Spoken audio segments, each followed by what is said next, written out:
বিশ্ব রাজনীতির মঞ্চে আবারও মুখোমুখি ইরান এবং যুক্তরাষ্ট্র, তবে এইবার মুখোমুখি নয়। এই আলোচনা সরাসরি নয়, বরং মধ্যস্থতাকারী রাষ্ট্র ওমানের মাধ্যমে হবে, যেখানে কোনো পক্ষ একে অপরের মুখোমুখি হবে না, তবুও চলবে কথার লড়াই। ইরানের পররাষ্ট্রমন্ত্রী আব্বাস আরাকচির ঘোষণা স্পষ্ট, আমরা কোনো চাপে মাথা নত করব না।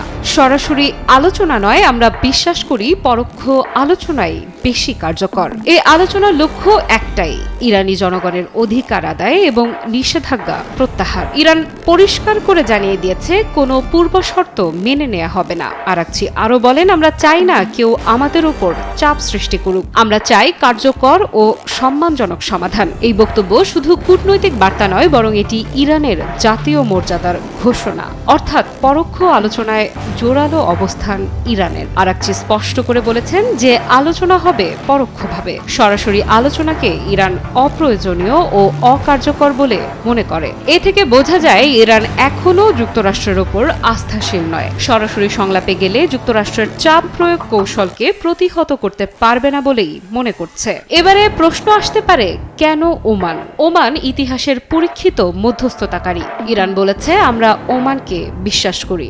একটি নিরপেক্ষ মাটিতে হতে যাচ্ছে এই কূটনৈতিক পরীক্ষা, যেখানে ভাগ্য নির্ধারিত হবে মধ্যপ্রাচ্যের স্থিতিশীলতা ও আমেরিকার সদিচ্ছার। ইরান এমন এক রাষ্ট্রকে বেছে নিচ্ছে যার নিরপেক্ষতা ও কূটনৈতিক ভারসাম্য আছে।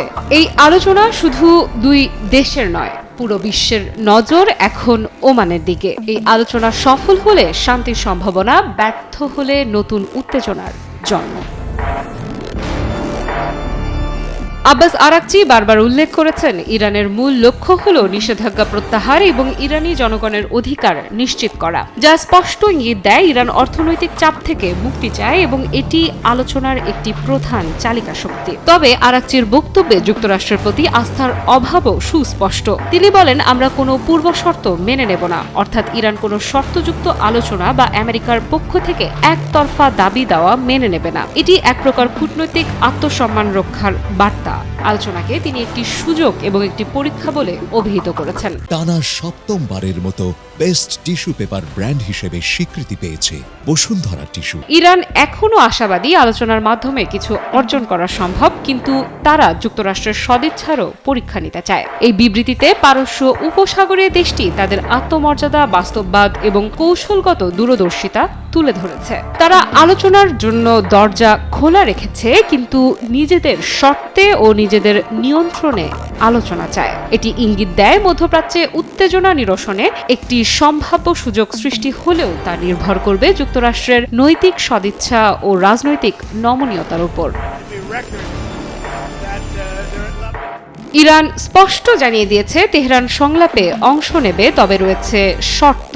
আসন্ন যুক্তরাষ্ট্রের সঙ্গে আলোচনার প্রেক্ষাপটে ইরানি সরকার মুখপাত্র ফাতেমেহ মোহাজেরানি তেহরানের প্রধান দাবিগুলো তুলে ধরেন। মোহাজেরানিও আব্বাস আরাকচির সঙ্গে সহমত পোষণ করে বলেন, ইরান সবসময় সংলাপে বিশ্বাস করে। যদি অপরপক্ষ সম্মানের ভাষায় কথা বলে, তাহলে তেহরান সংলাপে অংশ নিতে প্রস্তুত। পররাষ্ট্রমন্ত্রীর ঘোষণার ভিত্তিতে এই আসন্ন আলোচনা ওমানে পরোক্ষভাবে অনুষ্ঠিত হবে। মোহাজেরানি আরো বলেন, এই আলোচনায় আমাদের জন্য সবচেয়ে গুরুত্বপূর্ণ হলো জাতীয় স্বার্থ রক্ষা এবং ইরানি জনগণের মূল দাবিগুলোকে গুরুত্ব দেয়া। আলোচনার অগ্রগতির সঙ্গে সঙ্গে বিস্তারিত বিষয়গুলো স্পষ্ট হবে। এখনই এ বিষয়ে মন্তব্য করা সময়ের আগেই বলা হয়ে যাবে। তিনি আরো বলেন, আমরা সমতা ও যুক্তির ভিত্তিতে আলোচনায় অংশ নিচ্ছি, যার লক্ষ্য আমাদের জাতীয় স্বার্থ সুরক্ষা এবং জনগণের অবস্থার উন্নয়ন। এই আলোচনা একদিকে যেমন সুযোগ, তেমনি অন্যদিকে এক পরীক্ষা। ইরান বলছে, সম্মান চাই, সমাধান চাই, তবে শর্ত নয়। বিশ্ব রাজনীতির এই নাটকে কে হবে বিজয়ী? সত্যিই কি শান্তি আসবে? অপেক্ষা করুন, সবকিছুর জবাব মিলবে এই শনিবার ওমানে। আফরিদা ইফরা, নিউজ 24।